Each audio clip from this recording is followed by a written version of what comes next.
Do you know that you can easily prepare color and preservative free chili sauce at home, which is much better than the store-bought one?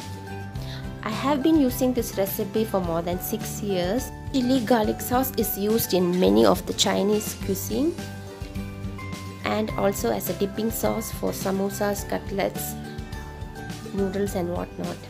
So here is the basic recipe that I use, and here are the ingredients. I have used few varieties. You may use whichever is available. So here I have used 2 types of jalapenos, the fat one and the long type, and the normal bell peppers or capsicum, and a large bulb of garlic, or around 15 to 20 cloves. You may increase or decrease the amount of garlic, it's according to your preference. So for the spiciness, here I am using a bird's eye chili, which is quite spicy.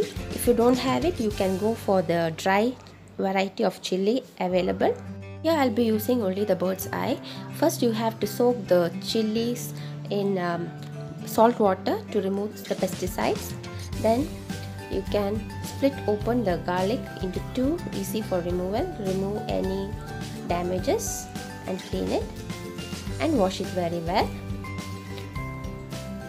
Splitting the garlic, fat garlic into 2 is the easy method of removing the skin. The chilies have been soaking in salt water for 10 minutes. Wash it thoroughly 2 times. Remove the stalk and roughly chop it. So now here I am chopping up the jalapenos, removing the stalk and then roughly chop it.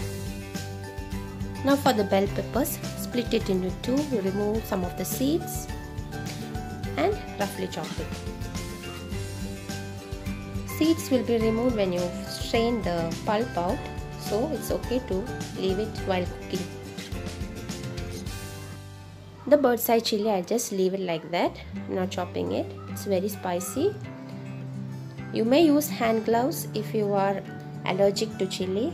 I can tolerate the heat. Now adding in the washed garlic and adding in 1/4 cup of fresh water and pressure cooking it. So I have pressure cooked for 2 whistles, and after the pressure has released, I have transferred it into a blender jar and pureed it. Now you have to strain the pulp into the same pressure cooker or whichever pan you have, and remove the seeds and the skin by straining it.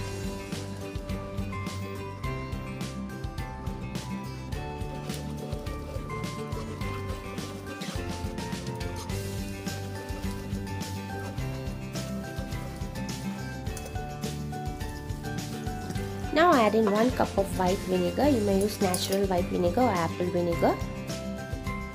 Now add in the salt, followed by the sugar. You may adjust the sugar and the salt according to your liking. So the mixture is quite watery. Now you need to cook it in slow flame, very low flame, for 10 to 15 minutes until it thickens and the water has evaporated. So keep on stirring every 2 minutes to prevent it from burning. So here the sauce has thickened quite well. Now switch off the flame, let it cool completely and transfer it into a clean bottle. Now regarding the storage, this can be kept at room temperature for up to 5 months. Yes, 5 months. I have stored it in room temperature for 5 months. So this is a recipe which does not need any refrigeration. Inshallah, see you next time with a wonderful recipe. Do let me know your feedbacks and comments, and if you have not subscribed to my channel, please subscribe. Thank you and take care.